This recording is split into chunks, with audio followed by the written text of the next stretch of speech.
Aos 10 anos de idade, começou a participar das categorias de base promovidas pelo Automóvel Clube do Oeste. Seus primeiros bons resultados nas pistas começaram a aparecer em 68. Depois ele passou para a Fórmula Renault, mas sua empreitada nos monopostos durou pouco. Um ano depois ele migrou para o Saloon Car Championship e depois para os protótipos. Naquela altura ele já tinha estreado nas 24 horas de Le Mans em 72 ao lado de Brian Robinson, num Chevron B21 com motor Ford Cosworth 1.8 litro.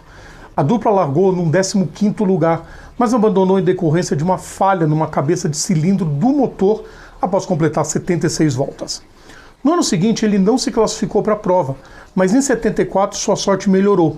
Rondeau foi 19º na geral e 7º na classe Sport 3 litros, ao lado de Christian Poirot, o mesmo cuja equipe Rondeau pilotou no fracasso do ano anterior. Chegou 75 e Rondeau inscreveu-se para a prova com um modelo turismo, um Mazda RX-3. Ao lado de Claude Boucher, acabou por desistir com falha mecânica. Aí para 76, a Matracinca encerrou suas atividades nos protótipos. Junto a isso, o projeto Alpine Renault era pouco confiável e a Ligier se mandou para a Fórmula 1. Os franceses estavam desesperados, pois precisavam de um projeto para bater de frente com a Porsche, que já estava em seu domínio implantado pelas décadas de 70 e 80. Foi aí que surgiu o projeto Inaltera na vida de Rondeau. Naquele ano, um 3º lugar na classe GTP, junto a Christine Beckers e Jean-Pierre Jossot. Em 77, melhor ainda, 4º na geral e vencedor na mesma classe, tendo Jean Rainot ao seu lado. Após a retirada do apoio da Inaltera, a Rondeau obteve patrocínio da empresa de elevadores Otis e da fabricante de rolamentos SKF. Nascia um Rondeau M378, uma versão ligeiramente modificada dos carros da Inaltera. Ao lado de Bernard Darniche e Jacques Haran, chegaram em 9º na geral, 1º na divisão GTP. No ano seguinte, novos patrocinadores e mais 2 carros na lendária disputa. O M379 melhorado em relação à versão anterior. O carro 4 teve Henri Pescarolo e Jean-Pierre Beltoise, na repetição da parceria já vista na Matracinca e também na Inaltera. O carro 5 ficou com Bernard Darniche e Jean Rainot. Rondeau se inscreveu no 3º carro, número 55, ao lado de Jack Haran.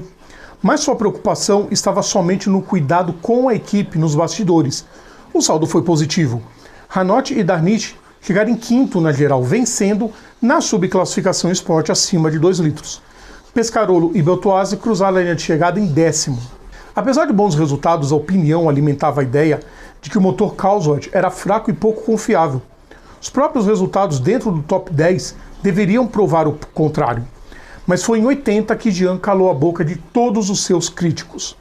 Ele regressou ao cockpit no carro 16, ao lado de Jossot, que tinha uma conquista em 78, mas estava sendo subestimado pelos críticos, que davam o crédito do triunfo em 78 tão somente a Didier Pironi. O carro 15 foi guiado por Pescarolo e por Beltoise, e o carro 17 teve Gordon Spice, Jean-Michel Martin e Philippe Martin. A corrida de Jossot e Rondeau debaixo de chuva foi perfeita, como já comentamos aqui no canal. Ao final, o triunfo colocou Rondeau na história de vez, aos 34 anos, como campeão das 24 horas de Le Mans, como piloto e construtor, um feito nunca mais atingido por nenhum outro nome na história da competição. A glória da conquista empolgou o construtor, e para 81 foram 5 carros para a disputa. Mas os excelentes resultados na pista foram colocados em segundo plano. Jean-Louis Schlesser, Philippe Streiff e Jacques Haran foram 2º na geral, à frente do carro 7, com Gordon Spice e François Migaud. Rondeau e Jossot abandonaram, assim como Pescarolo, que correu junto a Patrick Tambay.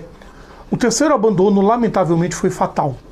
Jean-Louis Lafosse, que teve Rainot ao seu lado, não resistiu a um grave acidente na Mulsanne, com pouco mais de 3 horas de prova. No ano seguinte, o passo maior dado por Rondeau. Sua equipe foi inscrita para toda a temporada do Mundial de Protótipos, o WSC. A empreitada começou com vitória nos 1000 km de Monza, para o carro pilotado por Jorge Francia e Henri Pescarolo.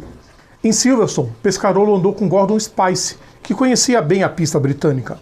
A dupla largou em 9º lugar, chegou em 5º, 13 voltas atrás do Lancia vencedor, de Riccardo Patrese e Michele Alboreto. Nos 1000 km de Nürburgring, quem assumiu o volante foi Rolf Stommelen, outro que conhecia o circuito de 25 km como a palma da mão. Ele e Pescarolo chegaram em segundo, logo atrás o Lancia de Alboreto e Patrese, junto até o Fábio. Em Le Mans, quem salvou a honra foi o M379C, baseado no primeiro carro construído por Jean Rondeau, pilotado por Pierre Yves, Bruno Sotti e Lucien Guiteny, que salvaram um honroso 10º lugar. Pescarolo pilotou com Jussot e vira o motor quebrar depois de 111 voltas. Veio os 1000 km de Spa-Francorchamps, e com Rondeau no cockpit junto a Pescarolo e Jussot, apenas um 8º lugar. A equipe não disputou a etapa de Mugello, na Itália, e o M382 apareceu na penúltima corrida em Fuji, no Japão, com as cores da Itália Sport e Thierry Boutsen na dupla com Pescarolo. Ambos largaram em quinto, mas acabaram fora da disputa após 180 voltas. Em Brands Hatch, nenhum Rondeau competiu. O piloto protestou, se dizendo prejudicado na disputa do título. Em Nürburgring, foram considerados os pontos conquistados por um modelo do construtor alemão inscrito no grupo B e que terminaram a prova em 9º lugar na ocasião. Os carros dos grupos 5 e 6 não competiam no Mundial de Marcas.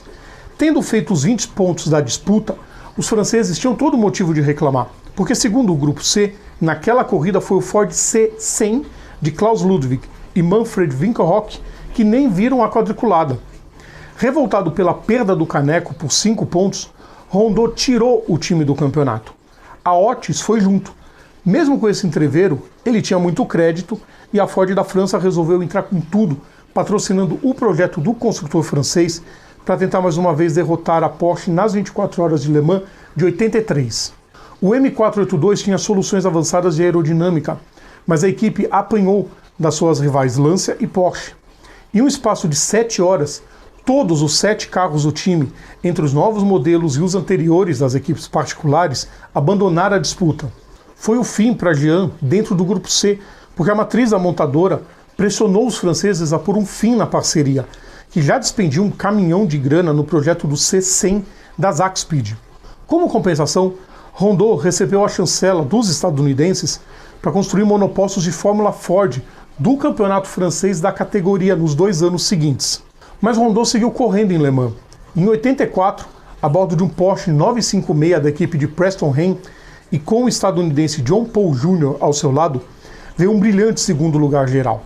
E em 85, na sua última participação, veio um 17º lugar na geral com WM Peugeot, em companhia dos compatriotas Michel Pinard e Jean-Daniel Rollet, a convite de Gerhard Welter, que quase foi seu parceiro de projeto na Inaltera. Acabou sendo o canto do cisne para ele. 2 dias após o Natal daquele ano, o carro em que Jean viajava foi pego em cheio por um trem numa passagem de nível próximo à cidade de Champagney, num acidente fatal que foi lamentado até nos Estados Unidos. Apesar da fatalidade, seus carros seguiram na lendária prova até 88, com resultados medianos. Um dos modelos M379B foi pilotado por Pescarolo em várias competições históricas. Foram 19 chassis construídos por Rondeau, sendo que 17 ainda existem. A lembrança de Rondeau ainda segue viva entre os franceses, principalmente. Desde 87, a Federação Francesa do Esporte a Motor instituiu o Prêmio Jean Rondeau para eleger o melhor piloto jovem da França na modalidade. Nomes como os de Emmanuel Collard, Franck Montagny e Sébastien Bourdais já foram agraciados com a premiação. Um piloto gigante e, olha, eu arrisco a dizer que dificilmente alguém vai se igualar a ele como campeão, sendo piloto e construtor nas 24 horas de Le Mans. Acho que seguramente esse recorde nunca mais vai ser igualado, o que mostra só o tamanho desse piloto. Gostaram da lembrança, pessoal? Semana que vem a gente vem com mais vídeos, trazendo mais personagens, mais momentos. Fiquem ligados no nosso canal, que a gente traz muito mais. Grande abraço a todos e até a próxima. Tchau!